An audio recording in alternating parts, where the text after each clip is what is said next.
Welcome to the Slop Temple. We pray this video helps.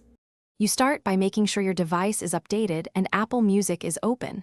That prevents hiccups later. Tap the new feature icon in the top right to begin. You'll be asked for microphone and library permissions.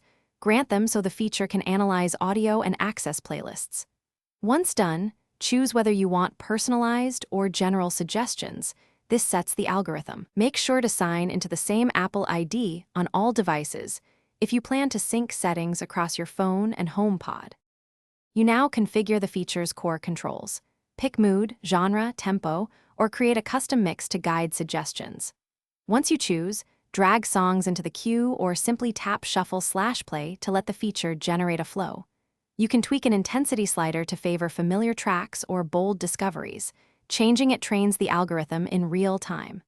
Once satisfied, save the session to a playlist so you can recall this mix later. If you use multiple devices, sync the saved playlist to iCloud. You finish by exporting or sharing the generated playlist and enable offline download if you'll be away from Wi-Fi.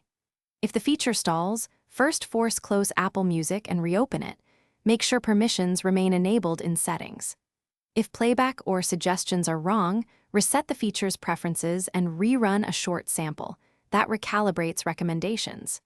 If problems persist, sign out and back into your Apple ID and report the bug via Feedback Assistant or Apple Support so developers can fix it. Thanks for watching. Consider subscribing if we helped you.